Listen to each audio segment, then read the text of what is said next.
एक दिन एक आदमी अपने साथ एक लड़के को लेके आता है और अपनी पत्नी से कहता है कि मेरी राय यह है कि इस लड़के को गोद ले लिया जाए।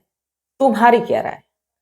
साथ ही जो उसकी पत्नी होती है वो भी अपनी सहमति जताती है और कहती है कि आज से मैं भी इसे अपना बेटा ही समझूंगी। साथ ही उसे गले लगाती है। धीरे धीरे समय गुजरता है और जैसे ही कुछ समय गुजरता है, एक दिन मौत का खौफनाक खेल होता है, एक मौत का तांडव होता है। इसके बाद एक लोग ना सिर्फ हमेशा के लिए इस दुनिया को छोड़ के जाता है, बल्कि कई लोग जेल के सलाखों के पीछे चले जाते हैं और कई जिंदगियां पूरी तरह से तबाह और बर्बाद हो जाती है। तो आखिर ये क्या मामला था, इसको जानने के लिए, इसको समझने के लिए हमारे साथ वीडियो में अंत तक बने रहिएगा। नमस्कार, मैं सावित्री यादव, यस के क्राइम सफर में आप सभी का स्वागत है।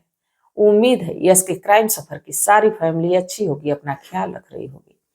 आज मैं जिस सच्ची घटना को लेकर आप लोगों के बीच हाजिर हूँ, उससे पहले आप लोगों से एक गुजारिश है, एक रिक्वेस्ट है कि चैनल पर नए हैं तो चैनल को सब्सक्राइब कर लीजिए, घटना को ज्यादा से ज्यादा शेयर करिएगा।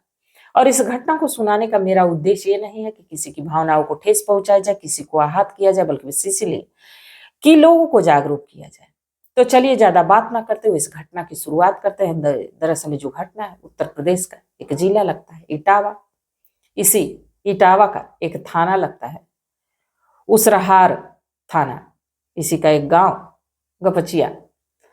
यही की रहने वाली अंजलि, पति का नाम मनोज कुमार जाटव। अंजलि जो कि सुबह सुबह उठ जाती है, बाकी 10 दिसंबर 2023 को वो सुबह उठती नहीं। उसके घर के सामने रोज दूधिया जो कि दूध देने आता तो दरवाजा खटखटाता है, बाकी भीतर से कोई आवाज नहीं आती। दूध वाला 10 मिनट तक वहां खड़ा रहता है, इसके बाद वो चला जाता है। वो ये सोचता है कि लग रहा है पति और पत्नी बाहर से दरवाजा बंद करके कहीं गए हैं। इसके बाद कुछ देर के बाद जो अंजलि रहती है, उसकी पड़ोस में रहने वाली एक उसकी सहेली, जिससे कि अंजलि की ज्यादा पड़ती, वो ज्यादा देर से देख रही है कि दरवाजा बाहर से बंद है। और रोज तो सुबह अंजलि उठ के घर के बाहर तक झाड़ू लगाती है और रोज हमसे कुछ ना कुछ बातचीत जरूर करती है। आज सुबह से दिख नहीं रही। सुबह के लगभग 9 से 9:30 10 बज गए रहते हैं। अब वो जो पड़ोस की महिला होती है गीता, वो अंजलि के दरवाजे पे जाती है और दरवाजे की कुंडी खोलती है। और साथ ही जब कुंडी खोलती है, घर के भीतर प्रवेश करती है, तो जो घर का नजारा देखती है, उसकी चीखें निकल जाती है और आके बाहर चीखने लगती है, चिल्लाने लगती है। इतने देर में आस पड़ोस के लोग इकट्ठा होते हैं और जब अंजलि के घर जाते हैं, जो अंजलि के घर का नजारा था वो बेहद हैरान कर देने वाला था, परेशान कर देने वाला था। दरअसल जो अंजलि है वो एक जो है कि अपने ही घर के पिलर में एक रस्सी से बंधी हुई है और उसके मुंह में कपड़ा ठूसा गया है। और साथ ही उसी के जस्ट बगल में उसके पति का शव, यानी उसका पति मरा हुआ पड़ा है और साथ में उसका सिर कटा हुआ है किसी धारदार हथियार से। जब गांव वाले देखते हैं तो गांव वाले भी बदहवास हो जाते हैं। तुरंत नजदीकी थाना जो उसरहार लगता है वहां फोन करते हैं। वहां से पुलिस की एक टीम आती, जब मौके पे आती देखती है कि घर का सामान भी तितर बितर है। और साथ ही जो गांव वाले हैं अंजलि का जब हाथ खोलते हैं और अंजलि के मुंह से कपड़ा निकाला जाता है, तो अंजलि को शायद चीखने तक की ताकत नहीं रहती, क्योंकि वो पूरी रात बंधी रहती है। और साथ ही जिसके पति की डेड बॉडी उसके बराबर में पड़ी हो, उस औरत का क्या हाल हो सकता है। वो लोट लोट के वहीं रोने लगती है, चीखने लगती है, चिल्लाने लगती है, जितनी ताकत रहती है। कभी बेहोश होती, कभी होश में लाया जाता है उसको। अब पुलिस वाले पहले तो अंजलि से पूछने की कोशिश करते हैं कि आखिर क्या मामला है और कौन ऐसे जो कि हत्याकांड को अंजाम दिया। तो कहती है कि ऐसा है कि रात के लगभग 11 बज रहे थे और दरवाजे पे दस्तखत होती है, दरवाजा खटखटाता है कोई। जैसे मैं दरवाजा खोलती हूँ, 5-6 लोग घर के भीतर घुस जाते हैं। और जब घर के भीतर घुसते हैं तो इस चीज का विरोध मेरे पति भी करते हैं और मैं भी करती हूँ, इसलिए वो हमें तो बहुत मारते हैं। पर हमारे पति कुछ ज्यादा ही विरोध इनका कर रहे थे, इसलिए पति को हमारे पकड़ के और उनको बड़ी मार मारते हैं। इसके बाद धारदार हथियार से उनके गले को काट के अलग करते हैं। इसके बाद वो लोग लूटपाट मचाते हैं, घर से बाहर चले जाते हैं, हमको रस्सी में बांध के मुंह में कपड़ा ठूस देते हैं ताकि मैं कुछ किसी से कह ना सकूं, शोर ना मचा सकूं। अब पुलिस वाले इस अंजलि की इस बात पे सहमत रहते हैं, क्योंकि सामान तितर बितर भी रहता है और सामान कुछ घर से गायब भी रहता है। अब गांव वाले बड़े आक्रोशित कि एक घर में रात के लगभग 11 बजे ही इतने लोग कैसे घुसे और इतनी बड़ी घटना को अंजाम दिए, और वो यहाँ से चोरी छुपे फरार भी हो गए। तभी पुलिस की नजर उस घर में लगे सीसीटीवी कैमरे पे पड़ती है। जब पुलिस की नजर कैमरे पे पड़ती है, वो सीसीटीवी फुटेज निकालना चाहते हैं, तो अंजलि बताती है कि दरअसल जब वो लोग आए तो पहले कैमरे ही खराब किए, इसलिए कैमरे में कुछ रिकॉर्डेड नहीं, और जो भी था सामान सब वो लूटपाट मचाए लेके चले गए। अब पुलिस के पास ना कोई सबूत, ना कोई सुराग। अब अज्ञात लोगों के खिलाफ मुकदमा दर्ज होता है। साथ में अंजलि के पति मनोज कुमार की जो कि डेड बॉडी को पोस्टमार्टम के लिए भेजा जाता है। अब पुलिस अपने हिसाब से जांच परख स्टार्ट करती है, और साथ ही अंजलि के और मनोज कुमार जाटव के कॉल डिटेल निकालती है, फोन लोकेशन निकालती है। अब जैसे ही अब पुलिस सोचने की समझने की कोशिश करती है कि उस समय पे इस लोकेशन पे कितनी मोबाइल एक्टिव थी, कितने नंबर एक्टिव थे, तो पता चलता है कि इस लोकेशन पे बस 3 मोबाइल फोन एक्टिव थे, जिसमें कि एक अंजलि और दूसरा उसके पति मनोज कुमार जाटव और तीसरा विकास कुमार जाटव। और ये विकास कुमार का नाम आता है तो विकास कुमार जाटव, जो कि हरियाणा के फरीदाबाद में कपड़े की कंपनी में काम करता है। और विकास वही लड़का रहता है जिसको कुछ समय पहले ये मनोज कुमार जाटव अपने साथ लाता है, क्योंकि उसके दोस्त का बेटा रहता है। मनोज कुमार जाटव के दोस्त का बेटा ये विकास रहता है। एक कार एक्सीडेंट में मनोज कुमार जाटव के एक दोस्त पति पत्नी दोनों की मौत हो जाती है। इसके बाद विकास कुमार अकेला हो जाता है, और जब अकेला हो जाता है तो इस 19 साल के लड़के को अपने घर लाता है और अपनी पत्नी से कहता है कि इसको हम लोग क्यों ना गोद ले लें, क्योंकि अब इस दुनिया में इसका कोई नहीं है। हाँ, अंजलि और मनोज कुमार जाटव के 2 बच्चे पहले रहते हैं, एक लड़का और एक लड़की, जो कि इस समय घर से बाहर पढ़ाई कर रहे होते हैं। और साथ ही विकास जो कि हरियाणा के फरीदाबाद में एक कपड़े की कंपनी में काम कर रहा होता है। बाकी ये तो हरियाणा में कंपनी में काम कर रहा होता है, उत्तर प्रदेश के इटावा में आखिर इसका फोन कैसे एक्टिव था। अब पुलिस को जो कि तुरंत एक क्लू मिलता है। इसके बाद अब इस अंजलि को पुलिस उठाती है, और अंजलि को जब उठाती है तो पहले तो पुलिस झूठ बोलती है कि विकास ने तो अपना सारा गुनाह कबूल कर लिया है, अब तुम भी कर लो। अंजलि जैसे ही विकास का नाम सुनती है वो एकदम से चौंक जाती है कि विकास तो रात को ही घर से चला गया था, आखिर विकास कैसे पुलिस के हाथ चढ़ गया।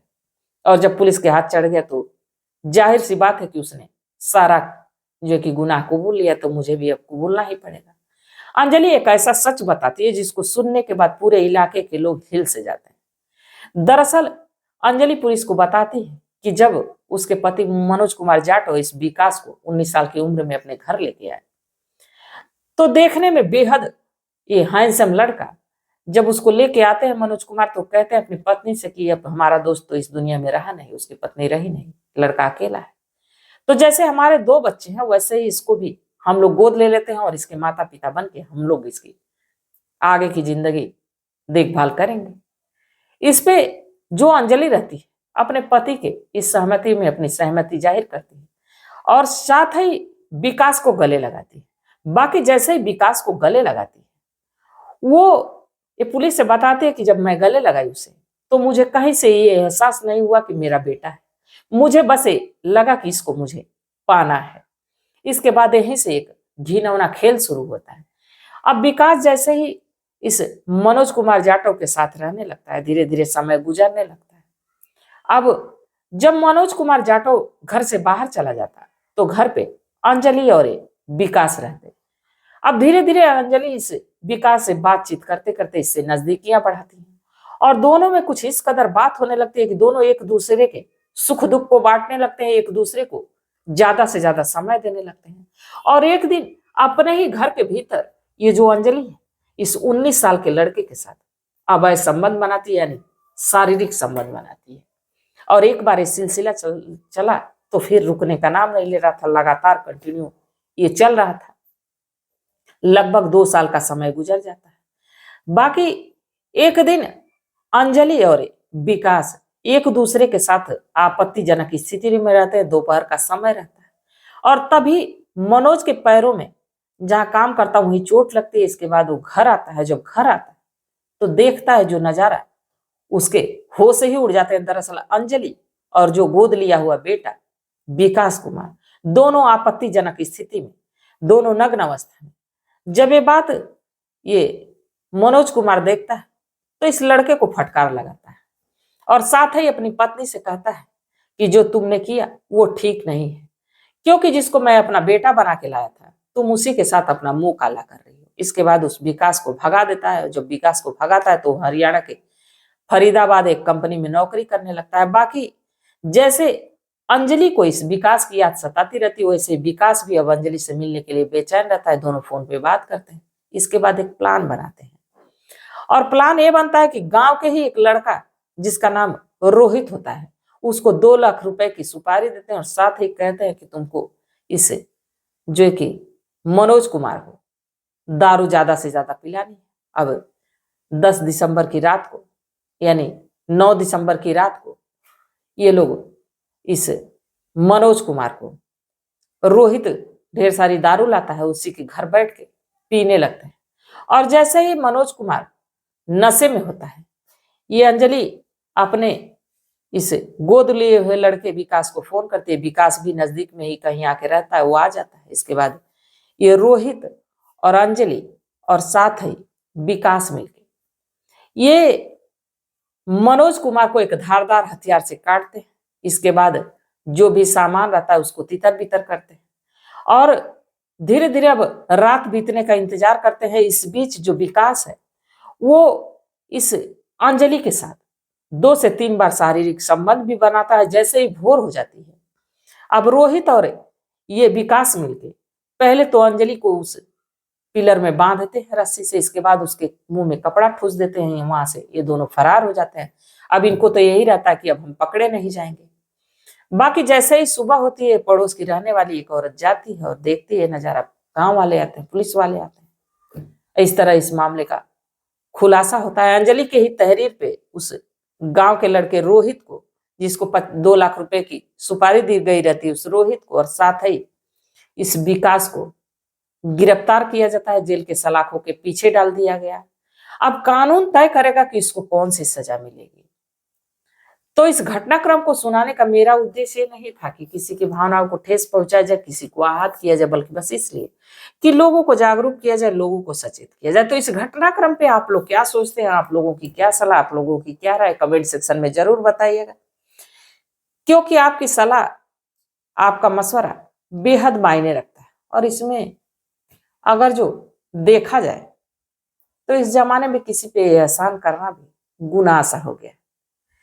शायद मनोज कुमार जाटव ने तो यही सोच के अपने दोस्त को, बेटे को लाया था कि इसको अच्छी जिंदगी मिलेगी, इसको अच्छी परवरिश मिलेगी, पर उन्हें ये नहीं पता था कि ये मेरे पूरे घर को तबाह और बर्बाद कर देगी।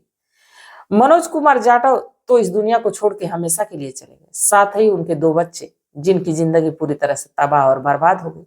साथ में अंजलि और विकास, रोहित, ये शायद हमेशा के लिए जेल के सलाखों के पीछे चले गए। और इनको कौन सी सजा मिले, आप लोग जरूर बताइएगा।